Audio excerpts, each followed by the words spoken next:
साथियों नमस्कार। आज इस वीडियो में 6वीं शताब्दी ईसा पूर्व की बात करेंगे, यानी महाजनपद काल की बात करेंगे। ठीक, और उसके साथ साथ उसके तत्पश्चात जो मगध साम्राज्य के उत्कर्ष की भी बात करेंगे यहाँ पे। ठीक, तो आइए सबसे पहले हम जब महाजनपद कितने थे उनके बारे में बात कर लेते हैं। ठीक, 6वीं शताब्दी ईसा पूर्व में महाजनपद दो प्रकार के होते थे। कुल 16 महाजनपद में दो प्रकार के, यानी प्रथम जो प्रकार उसका था वो गणतंत्री था, यानी रिपब्लिकन। ठीक है, रिपब्लिकन में दो, वज्जी और मल्ल महाजनपद। फिर आपका जो राजतंत्री वंशानुगत यानी हेरिडिटेरी, ठीक है, तो वंशानुगत में 14 महाजनपद, गणतंत्री में वज्जी मल्ल। ठीक, 14 में कौन कौन थे?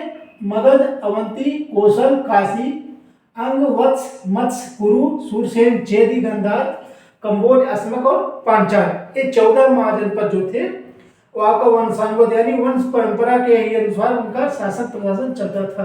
ठीक, अब इनमें जो है मगध, अवंती, कोसल, काशी, 4 महाजनपद जो थे, यानी वंशानुगत में भी 4, मगध, अवंती, कोसल, काशी, 4 जो थे वो साम्राज्यवादी थे, यानी ये साम्राज्य का विस्तार करना चाहते थे।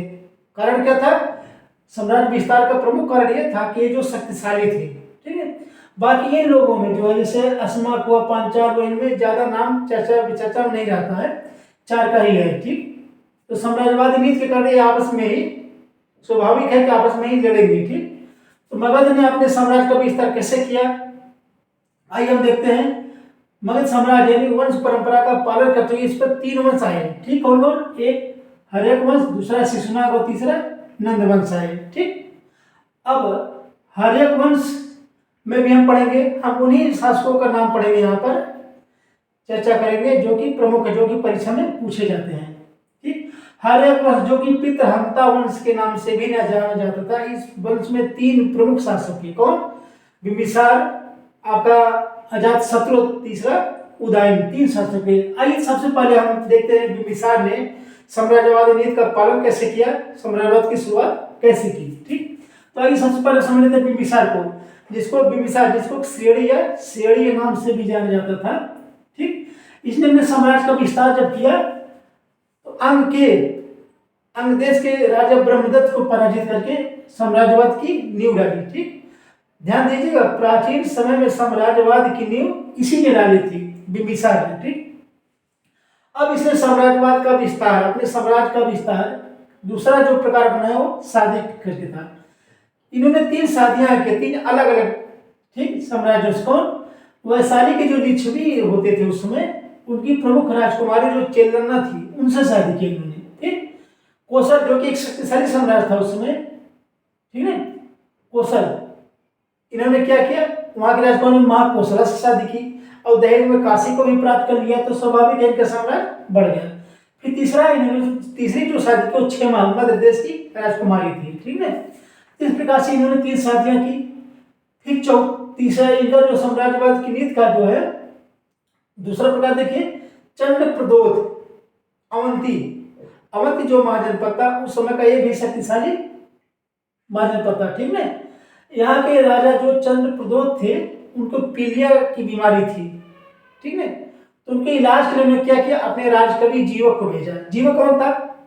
जीवक जो है ये बिंबिसार का राजवैद्य था। ठीक है, ये गणिका, सालवती नाम की गणिका थी, उसका पुत्र था। ये जो था जीवक, ये भगवान बुद्ध का भी निजी चिकित्सक था, यानी बुद्ध को जो भी बीमारी होती थी, जो भी समस्या होती थी शारीरिक मानसिक, उनका इलाज करता था जीवक। ठीक, अब आगे आइए देखिए, अब हम बात करेंगे बिंबिसार की राजधानी की बात कर लेते हैं। यहाँ लिखे बिंबिसार अजातशत्रु दोनों की राजधानी जो है राजगिरी थी, यानी हम इस बिंबिसार की बात कर रहे हैं, इसकी राजधानी राजगिरी थी। ठीक, अब हम बात करेंगे यहाँ पर अजातशत्रु, जिसको कि कुड़िक उपनाम से जाना जाता था। कभी कभी परीक्षा पूछा भी जाता है कुड़िक उपनाम से किसको जाना जाता है, तो आप कहेंगे अजातशत्रु। श्रेणी उपनाम से किसको जाना जाता है, तो आप कहेंगे बिंबिसार। ठीक, अब अजातशत्रु की बात कर लेते हैं, इसने अपने साम्राज्य का विस्तार कैसे किया। अजातशत्रु ने काशी और वज्जी महाजनपद को किसे मिलाया? मगध में। ठीक, अब काशी कहां से मिला था? काशी जो है कोसल राज्य से, कोसल महाजनपद से मिला था, दहेज में। किसको? बिंबिसार को। और उसको मिला किसमें लिया? मगध में अजात शत्रु ने मिलाया था। ठीक। फिर है इनके समय में एक बहुत ही प्रमुख घटना प्राचीन काल की हुई थी। क्या? 483 ईसा पूर्व में प्रथम बौद्ध संगीत संपादित हुई थी। कहाँ पे?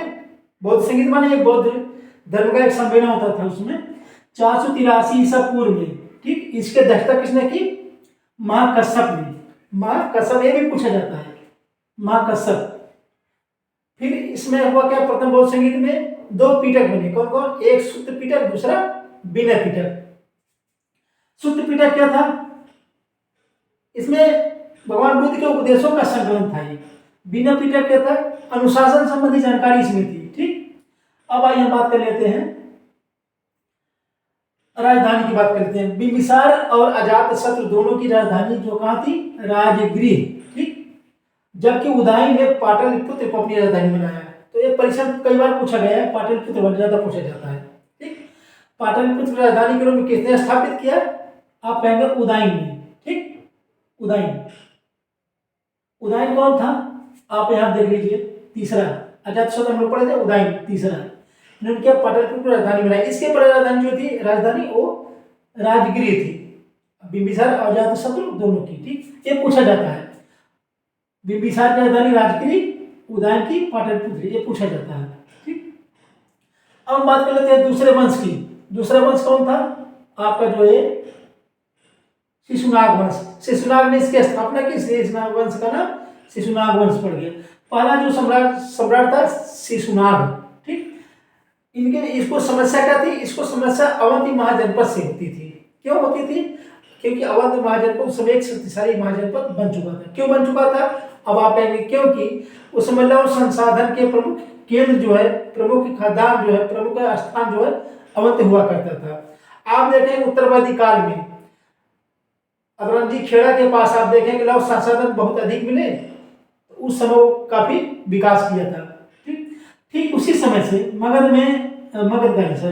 अवंत में लौह संसाधन युक्त स्थान मिले थे। इसके कारण ये शक्तिशाली हो गया था और ये शक्तिशाली होने के कारण ये जो है मगध को परेशान करता था। ठीक। अब आइए देखते हैं इसने राजधानी अपनी कहाँ बनाई? इसकी राजधानी जो वैशाली थी। ठीक। 3 राजधानी आ चुकी है, बिंबिसार, अजातशत्रु राजगृह, उदयन का पाटलिपुत्र और वैशाली शिशुनाग से संबंधित थी। ठीक। फिर इसके एक प्रमुख शासक शिशुनाग वंश की कालाशोक की बात कर लेते हैं। वैशाली में इसके समय में द्वितीय बौद्ध संगीत है। प्राचीन काल की दूसरी महत्वपूर्ण घटना जो है द्वितीय बौद्ध संगीत 383 ईसा पूर्व किसके समय हुई थी? कालाशोक के समय में। ठीक। इसकी अध्यक्षता किसने की? अध्यक्षता जो है आपकी सर्वकामी ने किया था, जबकि प्रथम किसने किया था? महाकश्यप ने। ठीक। बौद्ध धर्म का विभाजन, इसमें प्रथम विभाजन हुआ था इसी के समय में। तो 2 संप्रदाय बने। इसमें क्या है? पहला बौद्ध धर्म का संप्रदाय जो अष्टविरवाद बना और दूसरा जो है महासंघिक बना। जब हम बौद्ध संगीतियों की बात करेंगे, ठीक है, और पीटकों की बात करेंगे, तो हम यहाँ पे इसका वर्णन लंबे से करेंगे। ठीक। फिलहाल हम यहाँ पे महाजनपद और मगध के उत्कर्ष की बात कर रहे हैं। फिर आपका जो है तीसरा वंश जो है आपका कौन आता है? महापद्मनंद, जिसको 2 सम्राट जो है, 2 शासक महापद्मनंद और घनानंद भी। ठीक। महापद्मनंद ने क्या किया? कलिंगों को अपने में मिला लिया था। ठीक। इसी घटना, बहुत खास घटना इसकी नहीं है। और घनानंद क्या था? इसके समय में सिकंदर का आक्रमण हुआ था। एक परीक्षा पूछा गया है, सिकंदर का आक्रमण हुआ था। जब इसकी हत्या होती है तो उसके बाद जो मौर्य वंश, ठीक, बात का पहला सबसे शक्तिशाली और साम्राज्यवादी ये वंश कौन? मौर्य वंश।